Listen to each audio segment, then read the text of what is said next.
Ishwarama's resplendent sun. It's the start of a bright new day. Time to rise, time to shine, Lord divine. Time to lead us along life's way. Awake, Lord of Buddha party. Awake, O Lord, over all mankind. Awake, O Lord of compassion,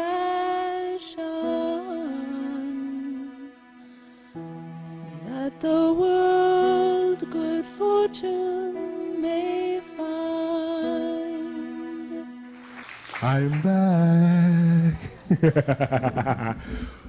Okay. Where shall we begin? Now, I gave you just like a little outline yesterday, and I sort of danced around some stuff, and I promised about 12 dozen people out there that I'll tell that story tomorrow. I'll tell this story tomorrow. You're going to hear about this tomorrow, so hopefully I'll get to some of them. Okay, let's get on the Wayback Machine. It's a very interesting thing about Baba, and Baba coming into our... I was wondering how to say this, whether we say it as Baba coming into our lives or our coming into Baba's life, or how that works out, because, you know, Baba, there's no coming or going. He's just always there. And he's always been with us. Now, I figure, for me, it worked out like this. You know, the whole thing about guardian. I grew up Catholic, you know, with the guardian angels and things like that. And I figured that I must have had several legions of guardian angels looking out for my butt, some of the stupid things I've done in my life. And at some point, these guardian angels just got tired. I mean, they were just wore out. They wanted a vacation. And they said, look, Lord, you take care of this fool. We've had enough. We're going to the Bahamas. All right? You leave us alone. So I'm going to tell you this first story, little story I'm going to tell you, and I'm just going to be jumping around, filling in some gaps from yesterday's talk, is the first time, God bless you. I think people are trying to sneeze their way to heaven. That's what it is. They figure, I get enough of these blessings, that last blessing, that'll be the one that get me in the gate. Baba is with us long before we know about it, usually. And I had a very, very telling experience in that regard, and Rick has sort of given me a cue as to where I'll start. Back in the 60s, I was a member of the Black Panther Party. And for those of you who are not familiar, this was a black organization. We were called a black militant organization. And J. Edgar Hoover said we were the #1 threat to the national security of the United States of America. Hey, I think I'm in good company. Well, I was in that organization from 68 till 70, and I had two very telling experiences. One that happened while I was in the party, and one that happened after. The one that happened while I was in the party is that at some particular point in time, the FBI had decided that they were going to destroy the organization by killing off or doing a variety of things to destroy the leadership of the organization. And on December 4th, 1969, this gentleman who was the head of the organization was the FBI and Chicago police came in, and bullets flying, and he and some other people were killed at 4 a.m. in the morning. This was 1969. I was 19 years old. 2 a.m. in that apartment. I was in that apartment at 2 a.m. Now, I don't know if some of you who are about 19 years old, when I was a teenager, I slept the sleep of death. When I went to sleep, I was like, I mean, I slept hard. People would shake and I didn't wake up, all right? And nothing woke me up. 2 o'clock in the morning, I woke up from a dead sleep and decided to leave that apartment for no logical reason. I didn't have a car. I had to get on public transportation and went to my mother's house. So I managed to avoid this whole shooting thing that occurred. But a more telling event happened a couple of years later. December 31st, 1971. My wife and I go to a New Year's Eve party. We have an argument about something at the party. She goes home, takes a cab home. I go home later and do what husbands do when you have an argument with your wife. You sleep on the couch. A few knowing nods to the husbands. I go to sleep on the couch. And again, I'm sleeping this hard, solid sleep. Suddenly a voice says, "Wake up." And I'm fully awake, I'm fully conscious, but I can't move. I can't move anything. I can't open my eyes. I can't move anything on my body at all. And this voice says, "Pretend like you're asleep. Turn over very slowly and take a peek." Now, I wasn't into none of this spiritual, metaphysical, avatar type stuff at this particular point in my life. But I figure I got voices in my head telling me what to do. They seem to be controlling my body. I best pay attention. I am crazy, but I am not stupid. So in my mind, I acknowledge to this voice, "Cool, okay, sure, whatever you say." And then I've got my body again, and I can move. And I turn over, and I do as the voice said, turn over slowly, like you're still sleeping, you turn over, and I'm taking a peek. And here's my wife coming across the room with a .30 caliber carbine, putting a round into the chamber, coming to put the gun to my head and send me on to the next life. Now, when she came close enough, I was able to take the gun away from her and said, "I think we need to talk." So, now people usually say, "Well, this is when you all split up." Well, I am crazy, but I have been stupid. And this was one of those moments. No, we did not split up then. I stayed. Dumb, dumb, dumb, dumb. A couple of weeks later, I'm sleeping again. In the middle of the night, this voice says, "Wake up, something's wrong." Now, at this point, I'm like, okay, we know what to look for now. I'm like, where is she? Where is she? And so I get up. She's not in the bedroom, not in the bathroom, not in the living room. I go back in the kitchen, and there she is standing over the stove about 1 or 2 o'clock in the morning, boiling Crisco. Tweren't no taters around, okay? French fried Mike was on the menu for the night. So then we leave. But then, just briefly, later on, I did come back, dumb, dumb, dumb, dumb. And this time she actually shot at me, and I managed to not get shot. I mean, it was just a miracle that I did not get shot. Now, when I first came to Baba, I knew he had been the voice. I knew it. I mean, first time I was standing in the interview room and he spoke to me, I knew he had been that voice. And as if to confirm this, in 1983, when he called me in for an interview, we're in a private interview, he says to me, "First marriage, very bad marriage." I'm like, yeah, you know you're right. Woo! So he had been going along, and I can tell you, like, I can talk, as Rick was indicating, and I got lots of stories. We could be here till the next retreat, and I can be telling stories. That's what I do. So I'm going to jump now to 1985, my third trip to see Baba, the 60th birthday. And I alluded to this yesterday because I was broke. I didn't have any money, but I got this urge to go. And as I mentioned, some friends, a variety of people got together to help me to go on this trip. I arrived in India with $30. When I got to Prasanthi Nilayam, I had $30. I spent 3 months in India, a month in Taiwan, got back to Los Angeles with $18. And I had never wanted for a thing the entire time I was gone. In fact, there were times when I was in the absolute lap of luxury. Now, I had an interesting experience on this trip, which I know this is one of those stories I promised to tell people about. Like I said, I get thrown out of the finest places. I spent a good chunk of my life getting thrown out of places. Now, this precedes getting thrown out of Whitefield by Baba. This is getting thrown out of Prasanthi Nilayam. This is another story.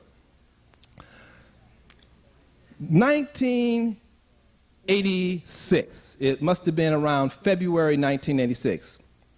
Baba was away.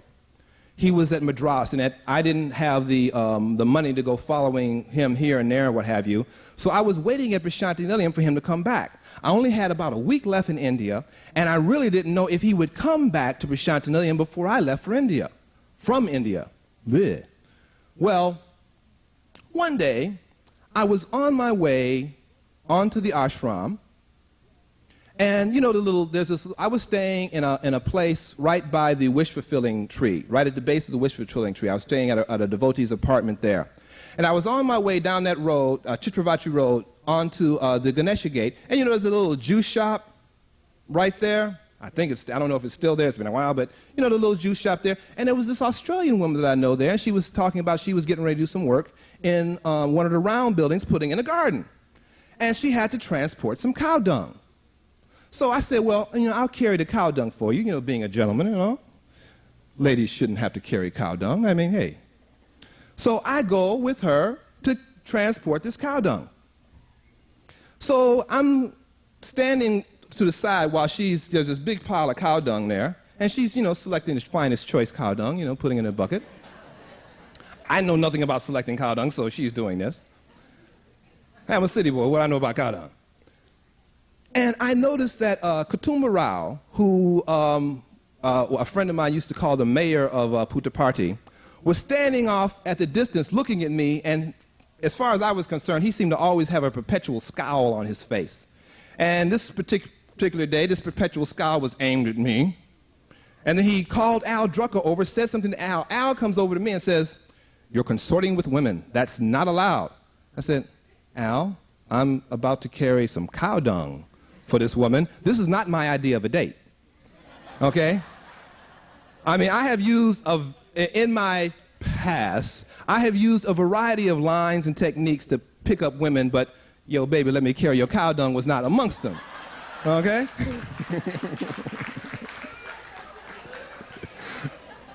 And so Al says, "Oh, yeah, well, that doesn't matter. You're not supposed to be consorting with women and da-da-da-da-da-da. Don't do it." I said, "Okay, well, I'll just finish my job and I won't do this anymore." So I go and I cart this cow dung off. I dump it, come back because she has to get some more. So she's loading the cow dung again. I look up, there's Kutuma Rao, calls over Al. Al comes over to me. "You're doing it again." "Al, this is the same gig. It doesn't matter. You shouldn't be doing this. You'll get in trouble. They'll throw you out and da-da-da." I'm like, okay, cool, all right, I'm out of here. I go transport the cow dung. I run away. I try to be good. I really do. I'm trying to be good. I'm trying to avoid everybody. I'm trying to avoid everybody. I'm like, I find a little spot over by the Western Canteen, which is closed at this point, and I do my reading, I do my meditation, I twiddle my thumbs and play with my lips or whatever, just keep out of people's way. I'm sitting there reading a book, and this woman that I know, you know how you look up, contemplating deeply, And all of a sudden, this woman I know sees me from across the way. She waves, I wave, I go back to reading my book. I look up a little bit, and she's walking towards me. I'm like, and she comes over, she says a few words to me. Next thing I know, I am surrounded by the Puttaparthi Goon Squad. Here come all these saver dolls with sticks and carrying on. "What are you doing? Where you're not supposed to be doing? We're watching you. Where are you from?" And I say, "Okay, look, I'm leaving. I'm out of here. Leave me alone. Let me go." I go away. The next day, I come onto the ashram, and I am surrounded by saver dolls. I mean, it's like some kind of guerrilla operation. I swear they're swinging off the rooftops and jumping up there like ninjas and carrying on. I'm surrounded and told that I am banned from the ashram.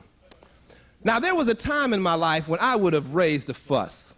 But at this point in my Baba career, I figured out that everything happens for a reason, and it usually happens for a good reason, for your best interest. So rather than go through a big hubbub, I just say, okay, and I walk off, and I go back to the place where I'm staying, and I tell the guy whose place it is what happened, and I'm trying to figure out the deep metaphysical significance of this. And he says, "Well, I think you're supposed to go to Whitefield and get Baba's darshan before you leave." Because the word was that Baba would likely go to Whitefield before he came back to Prashant Nilayam. I consider that a cosmic cue.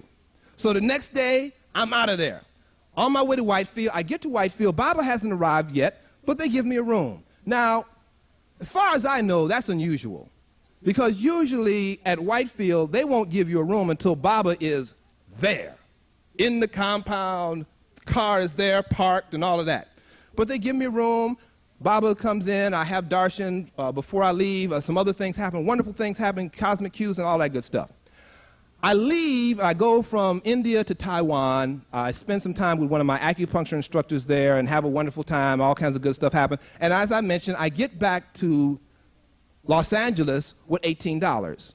Now, at this particular point in my life, I am still, as far as I knew, I'm living in Chicago. I was just on my way to Chicago from India, stopping in LA. He had other plans.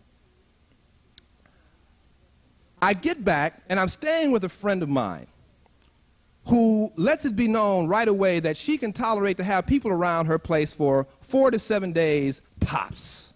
Okay? I called back to Chicago, come to find out I had left my car with someone who was supposed to pay the car note, but they didn't because the car broke down and they saw no need in paying for a car that they couldn't drive anywhere. My sister, who had co-signed for the car, was not happy. There was no rush for me to go back to Chicago at this particular point in time. So here I am, I'm staying with this friend who doesn't want me staying there, and in Southern California, they have, I mean, you can tell that Southern California was a major place for the drug movement. And some of these people who were on drugs were architects because they designed these extremely stupid apartments where everything goes through the bedroom. If you want to go to the washroom, it's in or through the bedroom. If you want to go to the kitchen, it's in and through the only bedroom that's in the house. Now here I am, I'm staying at somebody's place who doesn't want me staying there. Therefore, I am trying to keep out of this person's way. I am trying to be quiet and all of that. Now, if you have ever, now, young people, you will know this because you have probably been sneaking around and doing stuff that you weren't supposed to do and trying to get away with, and you know that when you try to do that, you make all the noise in the creation. I mean, the Big Bang is nothing compared to stuff is bouncing all over the place. Needless to say, things were rather tense in this place. I'm a very happy person. The person would come in or I'd come in, how are you doing? And there would be this look like, get your butt out of my house. And so we're dealing with this, right? I'm trying to do everything I can to get myself settled or get myself back to Chicago or something. Nothing is working. One day, I go to Bajans at the Hollywood Center. Now, after Bajans, everybody disperses. I don't know anybody, and so I'm all alone and feeling blue. And I mean, I am literally walking to the bus, and if you do not know it, public transportation in Southern California is not good. There are other phrases that are used to describe public transportation in Southern California, but we won't use those here. I don't use that kind of language anymore. I'm walking to the bus with literally my head hanging down. A piece of paper blows through the air and lands at my feet. And I see it because my head is hanging down. And this piece of paper says, "Smile, God loves you." And I looked at that paper, and I did what you just did. I started laughing. I picked that paper up when I still have it on my corkboard on my office. And I said, okay, Baba, here's the deal. I've done everything I can do. If you want me to stay here, you got to hook me up. I need a job. I need a place to stay. I could use some transportation. I've done everything I can do. I'm through trying. I'm going to the beach. You let me know. Okay? Within 3 weeks, I had a place to stay, a job, and a car. The car cost me $1. Okay? This woman gives me this car for $1, but the truth be known, when I was cleaning the car, I'm a Virgo, I like to clean, okay? When I'm cleaning the car, I found $1.40 in the car, so I made 40 cents on the deal. Whee! And so Baba had me running up and down California running my mouth, and now I sort of run all around the country running my mouth. I sort of like this. Like I said, he's a great employment agent. Now I'm going to jump to another little experience, a series of experiences back at Coda Canal in '89. Yes. The first one I'm going to talk about in no particular sequence. I'm going to tell you about what I call chauffeured limousine consciousness.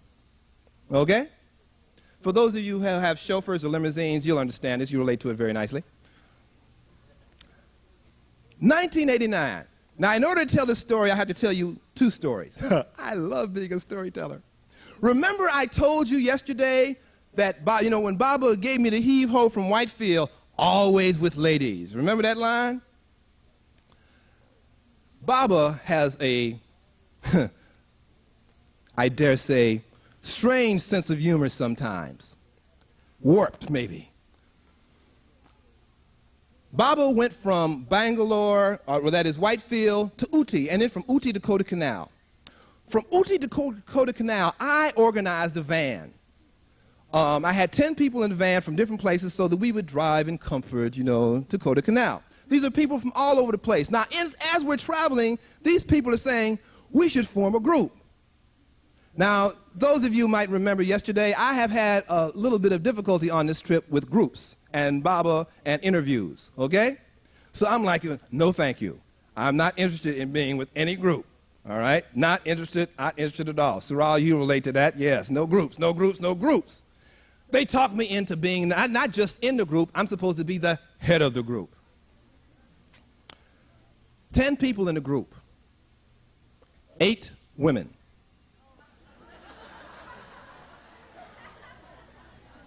2 days after we arrive in Kodaikanal, the other man leaves.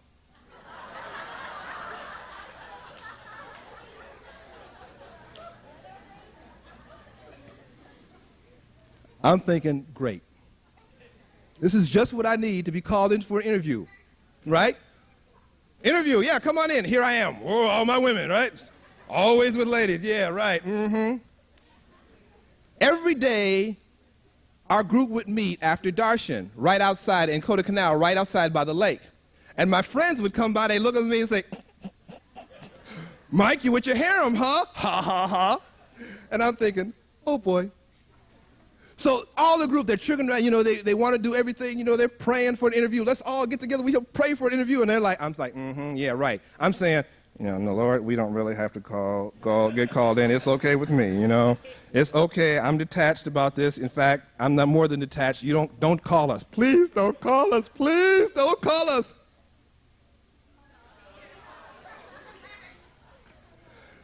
I mean, now you know how it is. If you want an interview, right? Interview, yeah. Baba calls us for an interview, and I'm like, oh, God. Oh, God.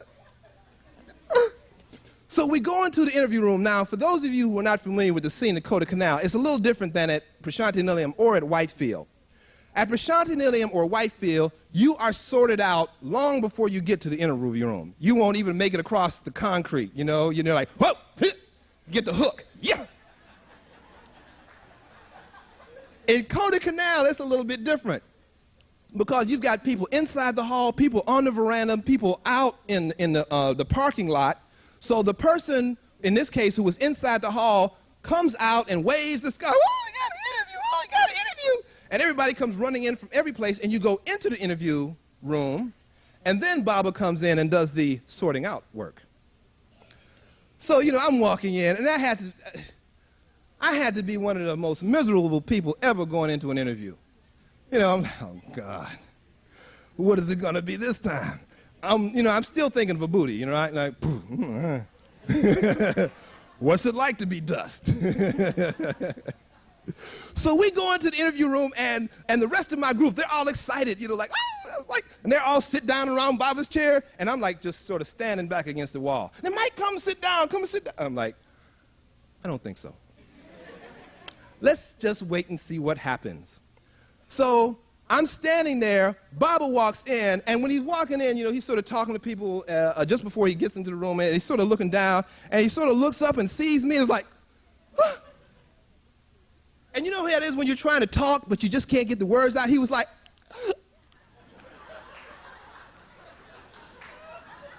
he's like, go. You go.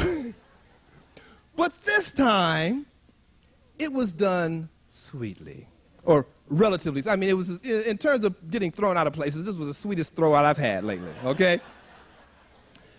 And actually, he put a couple of the ladies from the group, he also sent them out. And he said to us many times, and all of us that he had sent out were people who had had numerous interviews. So when I came out this time, it was like, well, I don't know if it was like this, but this is how I choose to interpret it. Okay? It was like, well, you don't need this. Surgery is done for you. All right? So when I walked out, it was like, yeah, I'm bad. Or well, I'm good. I'm not as bad as I used to be or something, So I've got this routine going on while I'm there at Carty Canal.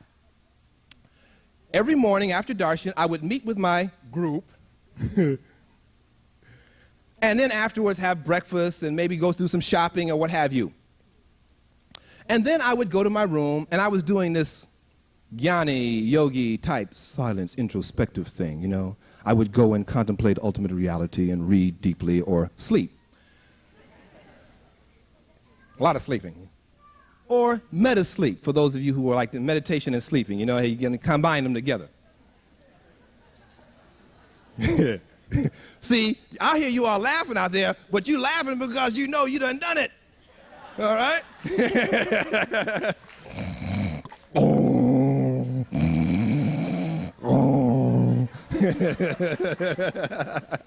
Yeah, I'm not alone. So I had this routine that I would stay in my room until it was time for afternoon darshan. One day, about 2 hours before I would usually leave for darshan, I find myself gathering up my things and preparing to leave. And I don't know where or why I'm going. I'm gathering stuff up, and it's like my body is on automatic. I'm gathering things up, I'm, getting things, the feet are going and everything, and my mind is saying, where are we going? And the other part of my mind is saying, well, I don't know. Talk to the feet and the hands. They seem to be doing something. They know what's up. And so I'm saying, well, feet, hands, what's up? They say, shut up. Just come with us. I have defined this. I will continue, but this is where I have defined what I have defined as chauffeured limousine consciousness. And let me explain my analogy. Here you are in a chauffeur-driven vehicle. We know who the chauffeur is, the fuzzy-haired fellow. Now, every now and then, the chauffeur happens to be taking you someplace that you want to go. So you think that you're in control. Chauffeur, I want to go to Budgeon's. So you go to Budgeon's. You're like, cool. But every now and then, the chauffeur has another plan, because the chauffeur is really in control. And he's taking you someplace that you need to go. Now, you're sitting there in the back seat, and you're saying, yo, chauffeur, man, you're supposed to make a right turn back there. And he is not paying any attention to you. And as you start to raise a fuss, he hits that switch, that window comes up. He hits the other switch, the doors are locked. He pops a cassette tape in, and he's not listening to you no more. And he drives on off and takes you where you want to go. Here was a situation where the chauffeur was in control. I don't know where I'm going, and I'm walking. I don't know where. And so my mind is thinking, well, maybe we're going to this place, and we walk past that place. Well, maybe we're going over here, and we walk past there. And finally, I don't know where I'm going. And the feet are just, going along, We bopping, and we walking cool, too, by the way. I'm walking to this restaurant. And I'm saying, well, why am I going to this restaurant? I'm not hungry. I've already eaten. Why am I going to this restaurant? I open the door to the restaurant. For those of you who have been to Carty Canal, it's Mana Bakery, the little restaurant over there. And there are 3 people sitting at this table. They all turn and look at me. There's this guy from Santa Fe named Gary. And then there's a Japanese man and an Israeli woman who are travelers in the area. And Gary has been talking to these people because they've been asking him about, who is this Sai Baba guy, and why are you people coming here to see him? And so he's trying to tell them a little bit about Baba. And he had just said that Michael should be here to tell you stories when I open the door. The chauffeur also has very good timing. Great Hollywood stuff. Yeah, we should go to Hollywood. Anyway, we'll talk. All right, wait, I am in Hollywood. Wait, whoa, okay. And I started having that kind of experience rather routinely. Another situation that occurred, also in Canal. Again, one day, this is after this first experience, same thing. I'm gathering up my stuff. I'm going someplace. I don't know where I'm going. But now I'm sort of like, okay, you know, we're going somewhere. The feet know what's happening. So I'm walking along, and I see this couple from Diamond Bar, an Indian couple who I just met the previous day, walking into this restaurant. I find myself walking towards them and joining them in the restaurant. So I'm thinking, like, you know, I know what's going on. Well, obviously, we're to have some deep conversation here. We hardly say a word after, you know, the day before, all day. They leave. I'm through eating. I paid my bill, and my mind says, okay, let's go. Yo, body, let's go. We're through. Let's go. Body said, we ain't going nowhere, buddy. Just chill out. And I mean, my mind is ready to go, but the body is just like.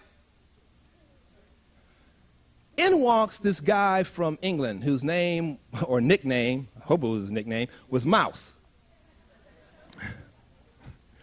And I know this guy, or rather, I speak to this guy on a daily basis because I would usually see him on my way to Darshan. You know, hey, what's happening, that kind of thing. He sits down, you know, hey, what's happening, we do that thing again. And he turns to me and says, look, do you mind if I ask you some questions about Sai Baba? Ding, ding, ding. That's why I'm here. So we started talking. And it's a very interesting incident that happened. It seems that the previous evening, he had been at this restaurant, Mana Bakery. And now the procedure at this restaurant is this. It's a very tiny place. Very tiny. I mean, the whole place is not as big as where the books are being sold back here. The whole restaurant, the kitchen, everything is not that big. So the procedure is that you come in, if you want dinner, you come in earlier in the day, you place your order, and then in the evening you come at the appropriate time and you get your dinner. You have to come up to the counter. There ain't no waiters, okay? You have to come up to the counter there, a little hole in the wall, and get your stuff and go back to your table inside or outside. Now, this particular evening, the place is packed, which it usually was when the Baba devotees were there, because the place serves cheap and good Western-style vegetarian food.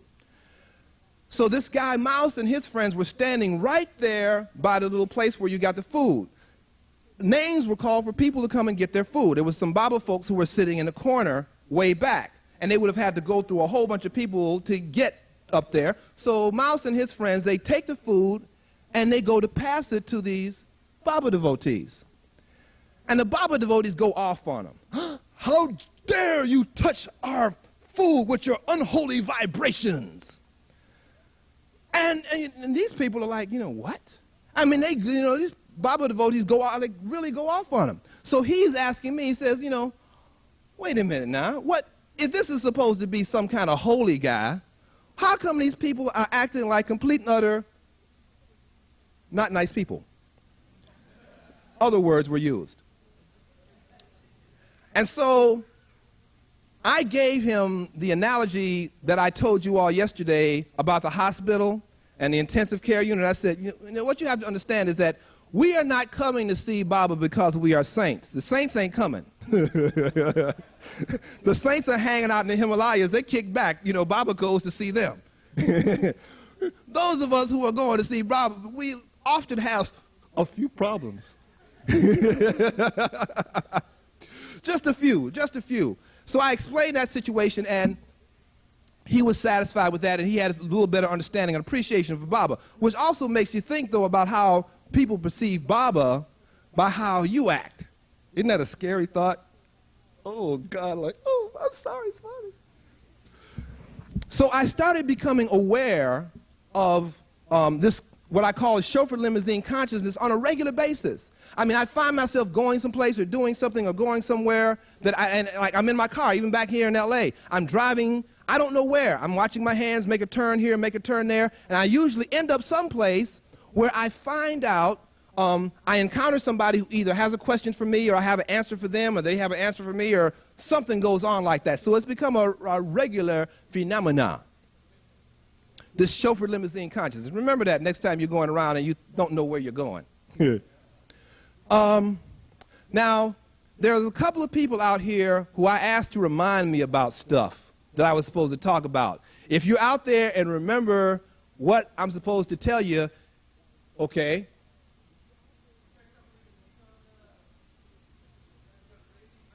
Oh, yes! Ooh, okay, thank you. This is a goodie. This is actually two stories I get to tell. Okay, the first story is this. Now, as I told you, I had this rather bizarre background. And in 1984, I stopped everything. I stopped dealing drugs. I stopped getting high and all that.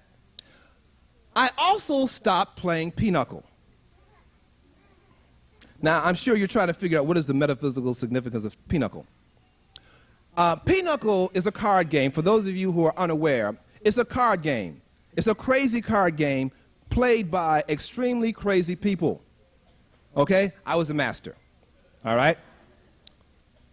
Now, playing this card game had been sort of intertwined with my drug business because we used to always play on Friday nights, which was my biggest business night. So I told my friends at the end of 1983 that I was taking a year off of playing the game. I was just going, and it was also to break a habit. When I find myself in some kind of a pattern that is not necessarily some kind of a productive pattern, I break them. You know, it's like, let's break this up, just to break the pattern. So I told my friends I was taking a year off. So a year later, all my friends are over. I mean, people flew in from Boston and other states and what have you to play pinochle. We're silly people. And we're playing. And this friend of mine, and these are friends who aren't into any of this Baba metaphysical, spiritual stuff at all, for the most part. Although one was a preacher, but that's another story. So this friend of mine tells me about an experience he had. You know, he tells this on this one particular night. He says, Michael, let me tell you what happened. Now, at this point, I am no longer indulging in illicit substances anymore. But some of my friends are, and I am the last person, as I said, who is authorized to preach to anybody to not do anything, especially when it comes to smoking stuff, because I probably smoked up a continent. So this friend of mine tells me about this incident that happened. He was getting ready to roll a joint. So he had his little bag of herb, and then he went to grab a book. It happened to be a Baba book. And his intent was to take the herb, pour it out in the book, you know, crunch it up so he could roll, right? As he took this bag and moved it towards the book would get heavy.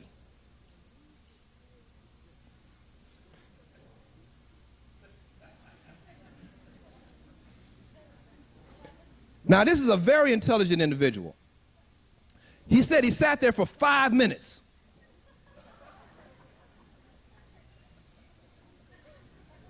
He's also a very strong individual. I mean, we're talking, you know,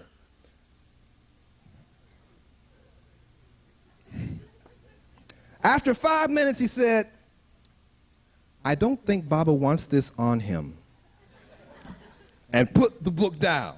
Now, this same friend of mine came out to Los Angeles a year or two after I had first come out there. He was staying in LA for a little while en route to Berkeley, and he was staying with a friend, and he and his friend had a falling out. But he was stuck staying at her place until he received some money or something like that. Now, this woman was giving him a hard time, and she was goading him and goading him and goading him. And now my friend, like a lot of my friends, tend to be crazy. Now, this is an ex-Marine type, okay? Any ex-Marines here? I don't want to offend anybody. Okay. Whew. You don't want to offend ex-Marines, okay? Those are crazy. This friend of mine is an ex-Marine with a very volatile temper.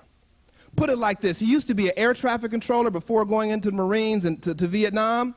He came back from Vietnam. He went back to being an air traffic controller. One day, some guy was talking to him or arguing with him or something, and you know how you talk and sort of water comes out your mouth? He sort of sprayed him. My friend sat there and seethed, working himself into a post-Vietnam trauma-type stupor, Meanwhile, this other guy had gone and gotten on the console and is guiding an airplane in. My friend snaps, goes over and tries to help this man merge with the console. He has a bit of a temper. Okay? So he is very, very upset with this woman goading him. And he calls me up one day and he's like, I said, look, come over, come over. He comes over to where I was at, and I gave him a packet of a booty. And I told him this story. Isn't that a setup? Good. Some years ago, a Canadian scientist had gone to India for a scientific conference. He met Dr. Bhagavatam and went by Dr. Bhagavatam's home and saw all these pictures of Baba and said, well, you know, like, who is this guy? Bhagavatam tells him a little bit about Baba and gives him a packet of vibhuti and says, you can use this vibhuti for any kind of problem, mental, physical, spiritual, it doesn't matter. Any kind of problem you got, you just take some vibhuti, put it on your tongue, put it in water, put it where it hurts you, anything. The guy says, yeah, right. Sticks it in his wallet, forgets about it. On his way back from Bombay to Canada with a layover in London, there are these kids on the plane. The parents are letting them run wild, driving him crazy. He gets to London, and these kids are still going to be on the plane. He's like, oh, no, I can't take it, I can't take it, I can't take it. He remembers the vibhuti. Now, he goes into the washroom, goes inside a stall, pulls out his vibhuti, sprinkles it on his tongue, and as he comes out of the washroom, he hears his name being called to report to the airline office. He goes to the airline office and he's told, sir, arrangements have been made for you to be moved to first class. It's not going to cost you anything. Everything has been taken care of. These gentlemen will go and help you move your belongings. Enjoy your flight. He gets back to Canada. He writes Bhagavatam, that vibhuti is some powerful stuff. So I tell my friend this story, and I said, look, if you find yourself getting angry, you know, if you got the time, take some of the vibhuti, put it in water, drink it, and if you don't have the time, just like, you know, gulp it on down. He's like, okay, Mike, what the heck? He's not into any of this stuff, okay? But at this point, he's ready to try anything. I get a call the next day. Mike, it works. I've got to have some more. Now, what I've got to tell you is that this friend of mine used to be one of my customers when I used to deal in another powdery substance. And you know, it's very, very funny. You know these little vibhuti packets? They resemble the type of packet that is used for another powdery substance. Okay? In fact, when I first got to Hollywood and used to go to the Baba-versary there in Hollywood, and, you know, I'd go by there early before bhajans and help to make up the vibhuti packs. They used to be amazed at how quickly I did them.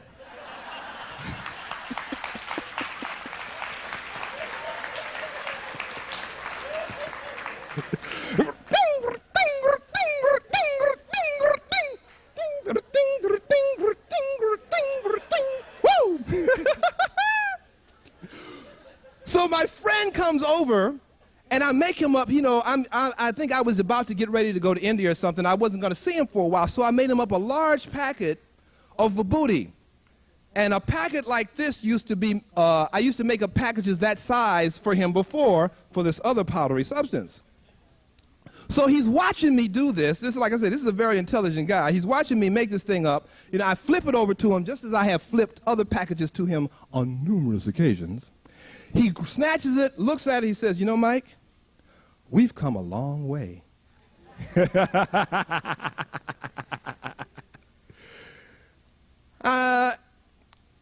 Okay, there was somebody else. Okay, where are you? Somebody else asked me something else. Oh, okay, I think I told the folks in Baba-versary folks, you have to endure this one more time. Oh, wait, yeah. Were you raising your hand? Oh, you just jiving with me, huh?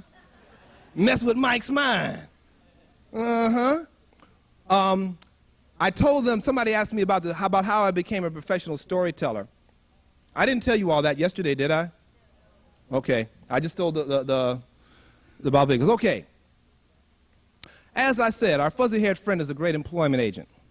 Now, as I also said yesterday, he told me, you worry about money, you worry about health, you worry about career. Do not worry, I will take care. Now, at the time he told me that, I was not worried about any of these things. I had money, I had health, and I had a couple of careers on all sides of the law. So I wasn't worried about these things at that particular point in time.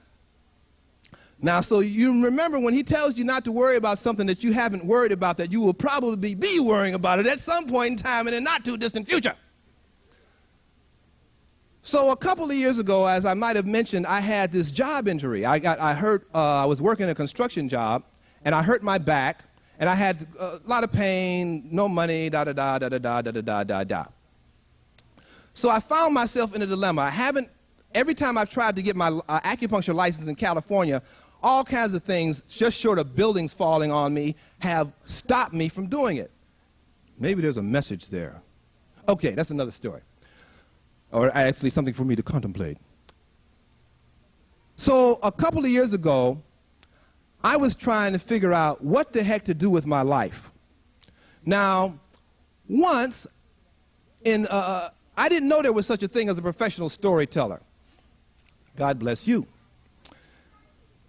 And I happened to be at a conference on alternatives in Jewish education. I get around, you know. And I found out that there was such a thing as a professional storyteller. And this guy tells me he's a professional storyteller. I'm like, excuse me, but what? People pay you to tell stories? I tell stories all the time. Ain't nobody gave me no money. People pay you to tell stories? How do we do this? What's the So he gave me a little bit of information, and I sort of put this in my computer.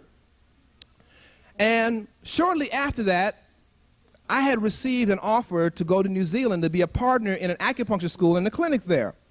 And I was very excited about this at first until it occurred to me that, well, I would love to visit New Zealand, but I don't want to live there. So I'm driving along one day, and I'm thinking, what would I choose as a profession if I was independently wealthy? If I didn't have to worry about money, was not a concern at all, what would I choose as a profession? Storytelling. I said, okay, that's what I'm going to do. So I went out and had business cards printed up. In LA, you got to have a business card. Doesn't matter whether you have a business or not, you know. I mean, you can get arrested for not, hey, you don't have a business card, we're taking you in. I mean, it's like, you know, you got to have it. Homeless people have business cards. No address, but, you know, you got a card.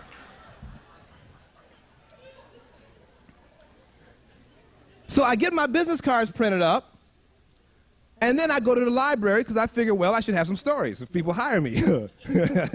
So I go and I start getting all these books of folk tales from different cultures and countries and blah, blah, blah, and I start organizing stories. One day I'm in the library, and this librarian says to me, why are you getting all these books? Because I read a lot under any circumstances, but I was really reading a lot. I'm in and out the library every couple of days with an armload of books. He says, why are you getting all these books? Are you writing a paper or something? I said, no, I'm a storyteller. He says, you are? Let's talk. It seems that he has a group of kids that he wants to do a storytelling workshop for.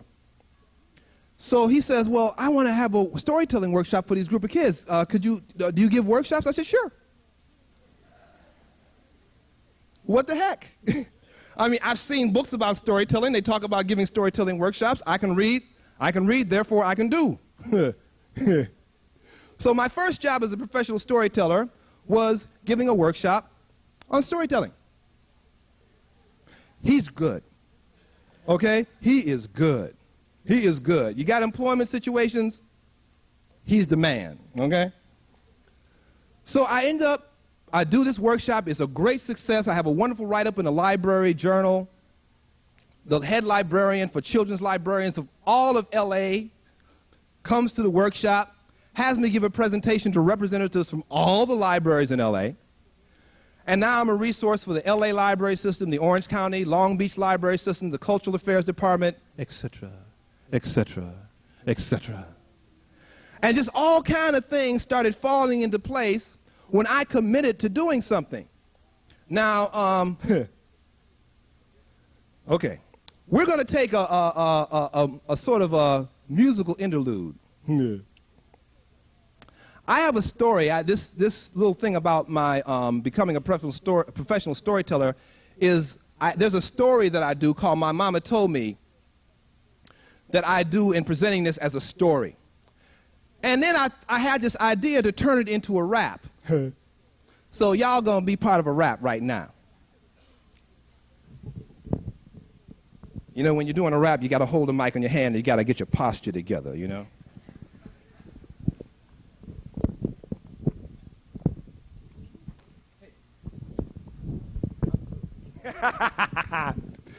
And you all are going to have to help me on this. And for those of you who were there this morning, you know the routine.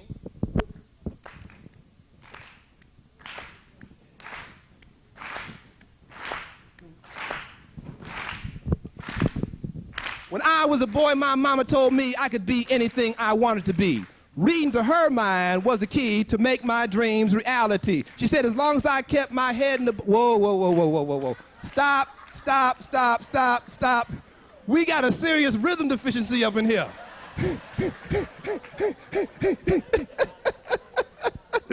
Okay, we're going to try this again now. Okay, follow the bouncing hands. I'm glad my hands are better today. I can help y'all out with this. Okay? All right, those of y'all with rhythm, help the ones who ain't got none, okay? 1, 2, 3. When I was a boy, my mama told me I could be anything I wanted to be. Reading to her mind was the key to help my dreams reality. She said as long as I kept my head in the book, it didn't matter what direction life took. More than beauty, wealth, and fame, knowledge is the key to the power game. My mama gave me knowledge that I would need, and in my mind she planted a seed. She nurtured that seed with a mother's love and prayers for guidance from God above. As I grew to be a man, there were times in my life full of hardship. I'm talking buku strife. But through these times of difficulty, I never forgot the things that my mama told me. There was a time a few years ago I was confused about where my life would go. Around this time, I just found out what storytelling was all about. I'd heard stories from Benita Schramm and Joel Ben, Ezzy Sylvester, and Leslie Perry. Listening to these folks inspired me. I said, as storytellers, what it's going to be. It's like a minute to telling tales, so go off like a rocket. Now I'm living by my motto, have mouth, will run it. Hope this little tale inspires you to make a go with something that you really want to do. Thanks for listening. It's been slamming. We've been getting down. We've been jamming. And that's the end of that. I think I need a drink. Woo! Okay. Oh, we can have some questions. I have no idea. I forgot to look at my watch. 5 minutes? Okay. Okay, I'll start with questions and we can go with questions. So here are questions. Whoa, wait, we get the mic. Whoa, gotta have this on tape. Thank you all, rhythm folks, thank you.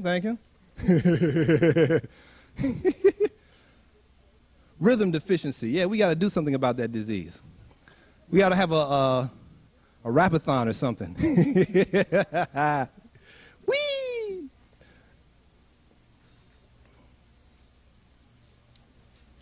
And if there's anybody out there who I told I would say something and I haven't done it yet, this is your time.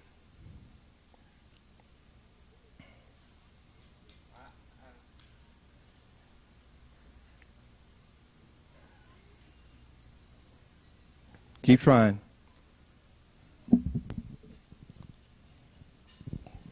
I'll tell you what, let's make it easy. Here. Okay.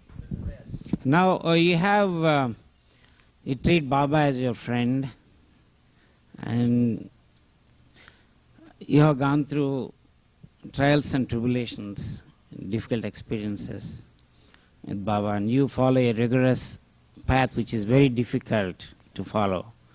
So what is your current belief in Baba, what kind of relationship is that? Is it man to man, man to friend, man to God, man to divine? How is it?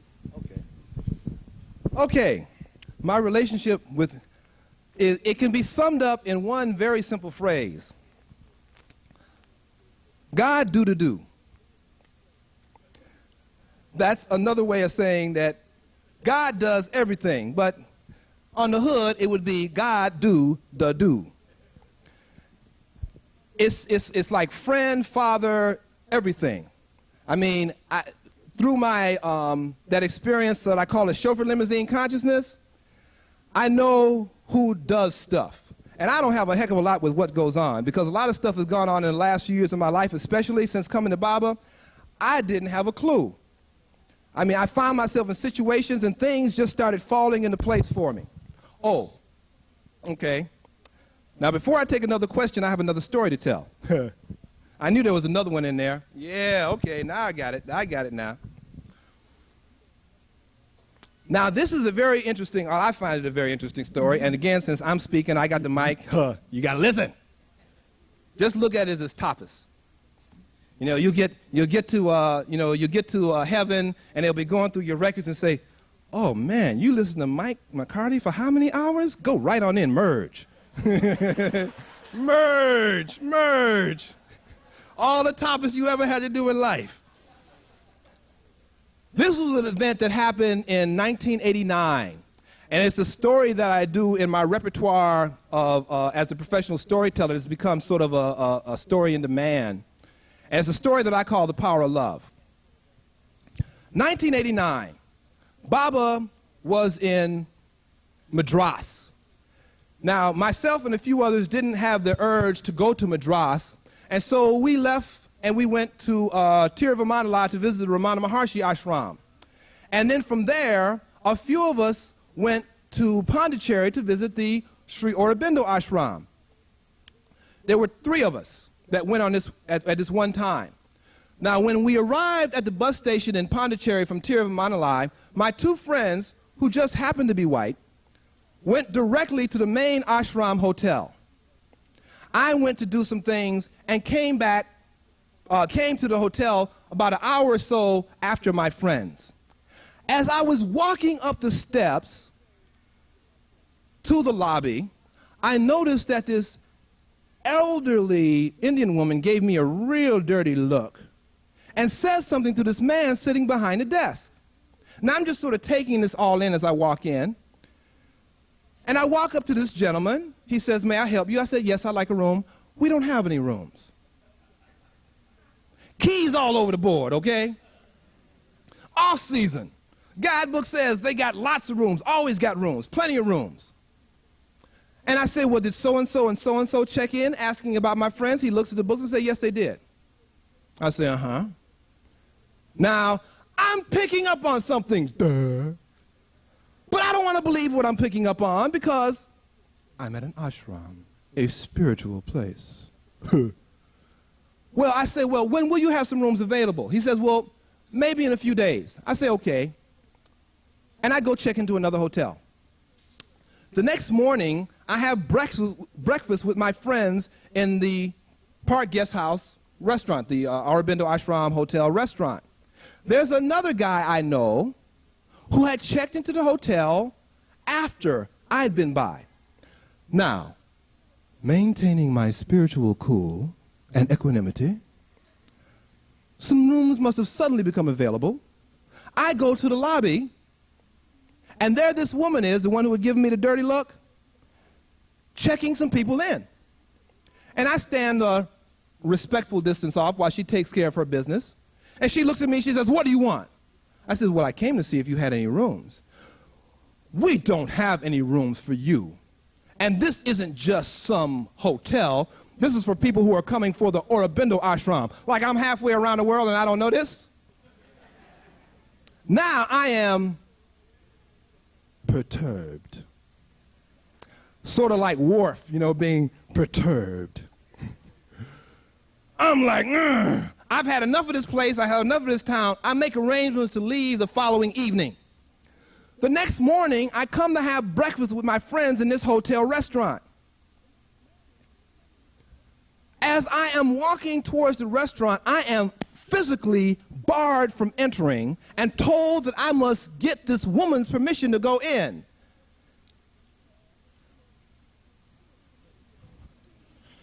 I am starting to get really upset. But maintaining my spiritual equanimity, I go to the lobby. There's this woman at the desk. I said, "Madam, is there some problem? I'm just going to have breakfast with my friends. I was just in there yesterday. May I go in?" She says, "No, you wait in the lobby." Now I'm starting to feel like one of those cartoon characters.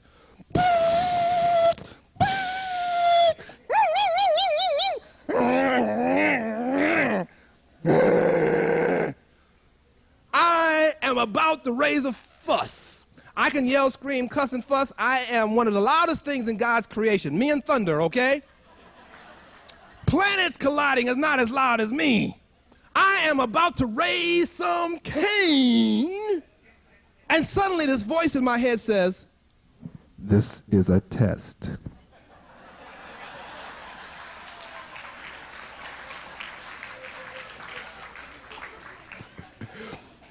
It's easy to love those that love you. The test is to love those that hate you. And I figured that this woman qualified. So I'm sitting there thinking, love? I got to send this person love? Love was not uppermost in my mind. There were some places I would have enjoyed directing her to go and would have been more than happy to help her get there. Okay? Love was not uppermost in my mind. So I'm sitting there fighting off this urge to yell, scream, cuss, and fuss, and choke, and gag, and... Oh, excuse me. Where's that booty? Woo! Well, I'm sitting there thinking, I've got to send her love, huh? So I'm thinking, love, I would love to strike. No, love, I would love to. No, can't we do that? Love. So I'm thinking, okay, we need help. Pink, the color of divine love, right? So I mentally envelop her in an aura of pink light. And I'm pumping pink, okay? That's the closest we can get to love at this particular point in time. You know, well, pink is the color of love. We have to deal with pink, Baba. That's all I can do right now. All right? We pumping pink. This goes on for about 10, 15 minutes. Suddenly, the woman comes over to me, totally different tone of voice, totally different demeanor. "Are your friends in the restaurant?" I'm from Chicago. I tend to be suspicious, you know. I mean, maybe she's setting me up for something, you know? I'm looking around like, hey, what's up? The floor's about to open up or what? And I said, well, I don't know. You wouldn't let me go see. She said, oh, well, go, please go. And she personally escorted me to the restaurant. And as I walked into the restaurant, I turned back and looked at her. And there was this look on her face which is similar to one of those looks that my agent has given me on numerous occasions. And you know, it's funny. I've gotten so used to getting these scowls from Baba that I even got a scowl up on my wall. You know, it's like, feels comforting. But as I walked into that restaurant, I realized that I had experienced the power of love. Now, I told this story at one of my storytelling groups. And after this particular meeting, people were coming up and telling me how much they loved the story. And, you know, as you might have figured out, I am not uncomfortable receiving praise. You know, feels sort of good, you know. So, yeah, I'm like, yeah, cool, yeah, of course, yeah, I'm good. What can I say? Yeah. And this one woman is really impressed by the story, and she tells me, Michael, I really love the story, blah, blah, blah, blah, blah. Cool. A couple of months later, she comes up to me after a meeting. She says, Michael, let me tell you what happened.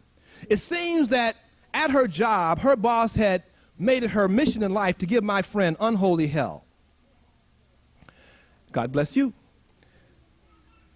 And this one particular day, my friend goes in and decides, instead of like getting caught up in arguing and all that stuff with this person, that she is going to try this love thing. So, and if she can't send her love, she'll send her like. And if she can't send her like, she will not at least send her any more, I want to choke you around the neck type thoughts. All right? You do the best you can. So she goes in with this attitude this particular day. And at lunch, I guess all of them are sitting together. My friend is talking to someone. This woman is sitting next to her, but talking to someone else. Suddenly, this woman turns to my friend and starts to engage her in pleasant, complimentary conversation. And from that day on, there was no more stuff. Power of love is good stuff. The bomb. Now, I happened to pass that particular test. I don't know what my grade was. It may have been a very low C. But I have come close to flunking a few tests. But, question.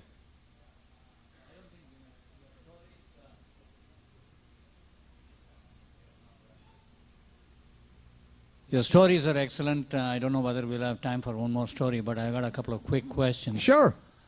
Now that you have experienced the love of Sai Baba, do you feel sorry for the guys whom you have left behind? What have you done for them? That's number one.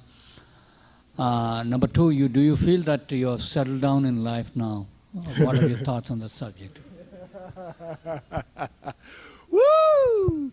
Settle down. God, that would be nice. I've heard about that. Settling down. Wow. I'm as close as I have ever come to being settled down. I've been in my present apartment for 3 years, which for me is like an eternity, you know. I don't think I've ever lived any place other than once I left home more than that. God.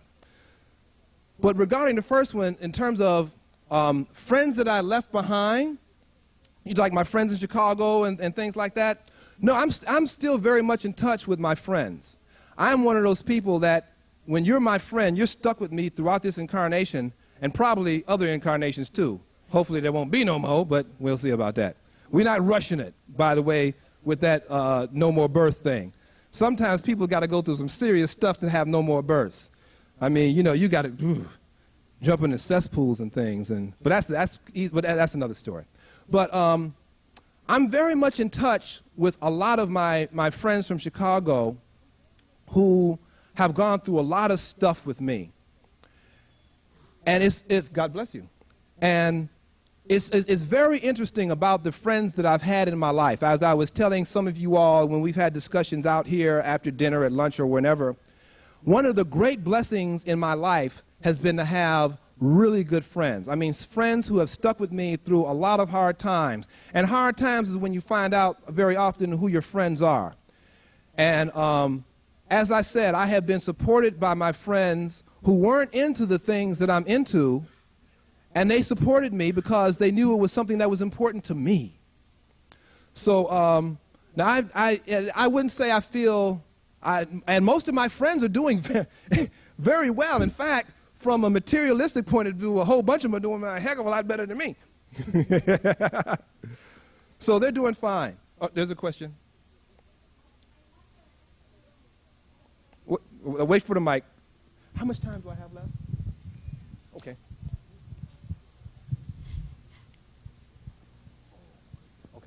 Okay.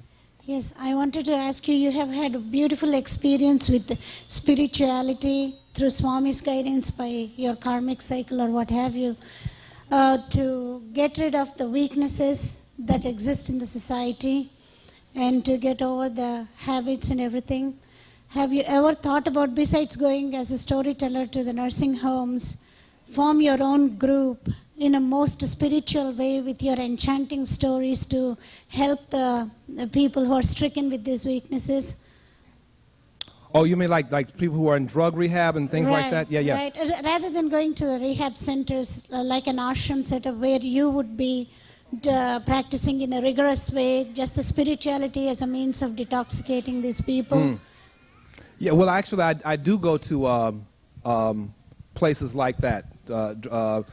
In fact, I sort of seek out places like that because I figure that a reason that I've had a lot of the experiences in my life is for the purpose of being able to share with people who have gone through the stuff that I've gone through.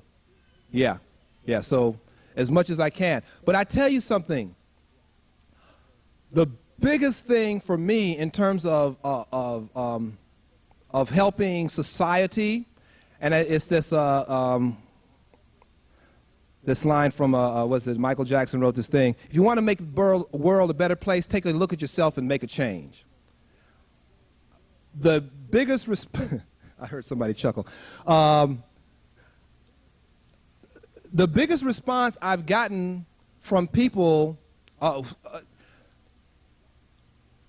in terms of helping people has been about just working on myself and being myself, improving myself. And that has had an impact on people around me. Just like back to your question about my friends. I remember I had left Chicago and I went back to Chicago, and there was this friend of mine I hadn't seen in a while. And he offered me some herb or some hash or something. I said, no, I don't do that anymore. And you should have seen the look on his face. I mean, it was like, you don't get high anymore? And I mean, it was like, shock. If I told him, by the way, I'm from Mars, or horns started growing out of somewhere or what have you. He was just shocked. And I remember him saying, wow, if you stopped, maybe I ought to stop. I don't know if he did, but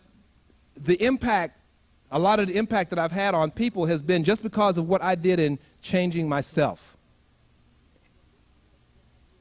How do you play peanut? Pinochle. Pinochle. We'll talk later.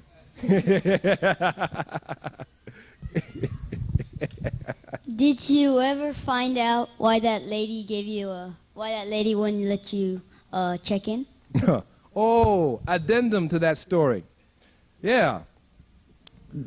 Well, yes. Okay, she didn't let me check in because I was a black male. And because of this idea, and this is funny, right? This is very funny. Okay, so she let me in the restaurant that time. Okay, addendum to the story. Addendum. 2 years later, okay, I'm in India again. I had gotten married over in India, and my wife and I were on a honeymoon around the south of India, and we were going to Pondicherry to stay at the Park Guest House. So now, with the idea of warding off any trouble, I had a friend who was going there before us make a reservation. Okay? We show up at the place, and you know who's sitting at the desk. You know who is sitting at the desk. And I look up there and I go and I say, yes, we have a reservation. And she says, no, you don't. She didn't look at the paper or nothing. She just looked at me and said, no, you don't. Now at this point, and this goes back to something that Jonathan was talking about either today or yesterday about there are times when you have to let go of things, and there are times when you have to take a stand. And I said to myself, I have passed this test already. We're not going through this again. So I stayed in this woman's face until she let us in that hotel. Because she was like, we don't have any rooms. Again, keys all over the place. It's the off season. I don't want to hear this. I got a reservation. Blah, blah, blah, blah, blah, blah, blah, blah. I'm not, no. Because like I said, as you know, I can talk. I don't think there are two. I mean, most people, when they talk, they have to breathe. I don't have that problem. Okay? So I'm like,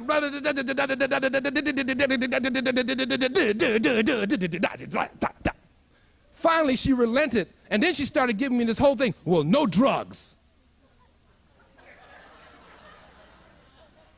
Oh? And she let me in. That's the end of that.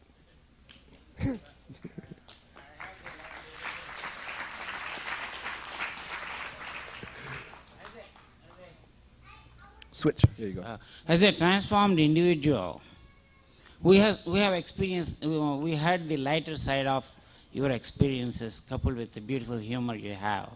But on the serious side of it, as a transformed individual, your current relationship with Baba, how much you believe in Baba's teachings, how much you move with a good satsang, like-minded people, how much you want to extend the benefit of your experiences to the people who are in your situation before.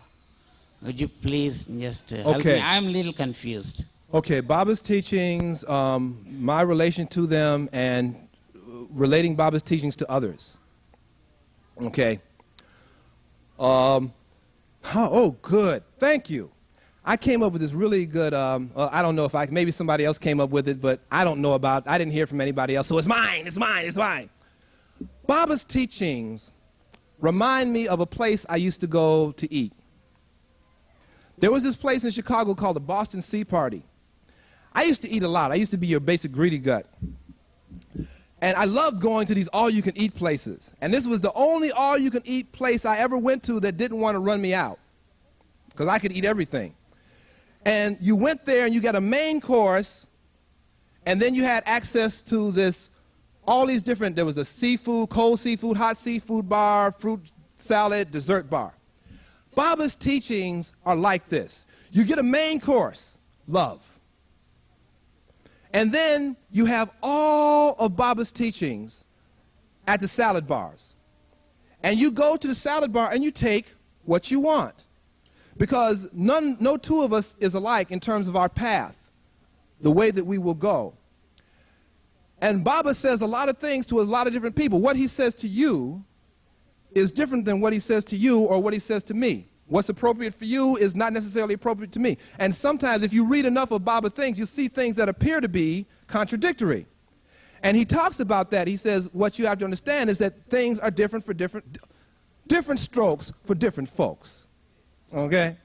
Got to put it in a soulful kind of way.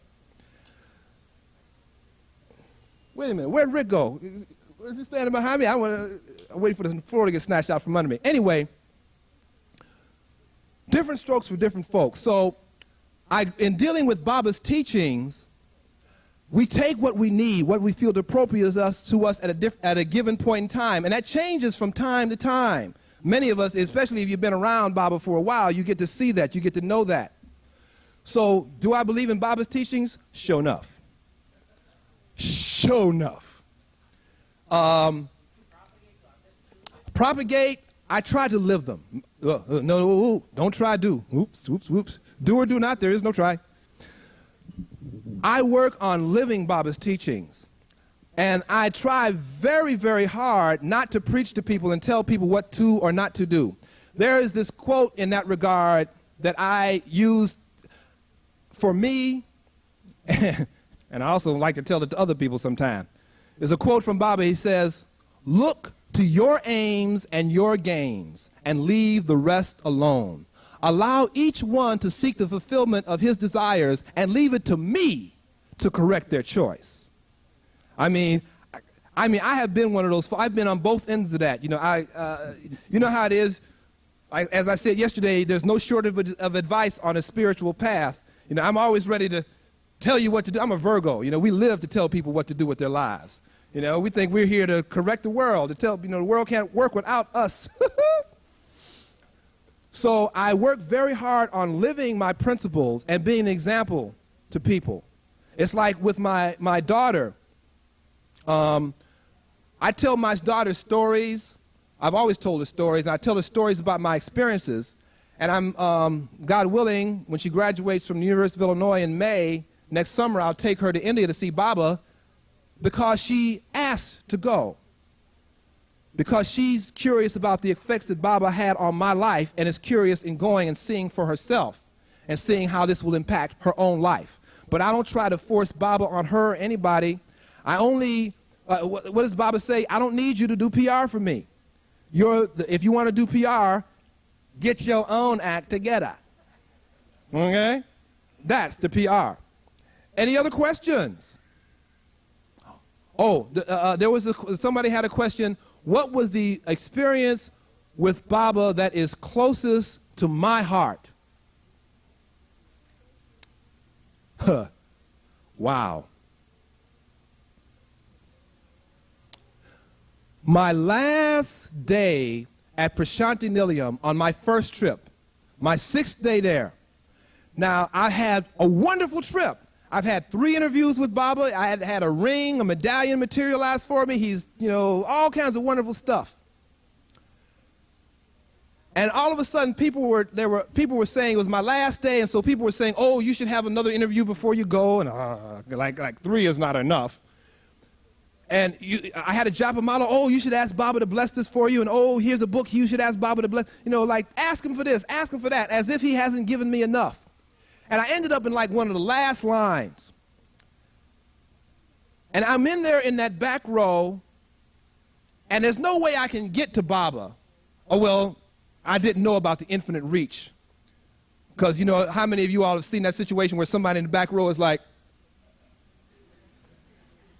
and they managed to end up in the front row? I've seen it a few times, but I didn't know about that then. So I'm standing, I'm on one knee, and I'm holding these things up, and Baba comes, and he stops, and he looks at me, and he gives me this absolutely tremendously sweet, beauteous smile. I don't even know if beauteous is a word, but it's the right word for this smile. And you know how sometimes you're not sure, is he smiling at me? I knew. And so did everybody else. People are turning around saying, who the hell is he? It was wonderful. And it was just a smile. It was just a smile. So sweet. How are we for time? I want to end with one last quote. Above all, the sadhaka should be under all circumstances joyful, smiling, and enthusiastic. Even more than bhakti or jnana, this pure attitude is desirable. Those who have acquired it deserve to reach the goal first. This attitude of joy at all times is the fruit of good done in past birth. When a person is ever depressed, worried, he can never attain bliss, whatever sadhana he might do. The first task of the sadhaka is the cultivation of enthusiasm. With this enthusiasm, he can attain any type of ananda. Never get inflated when you are praised. Never get deflated when you are blamed. Be a spiritual lion regardless of both, and that's the end of that.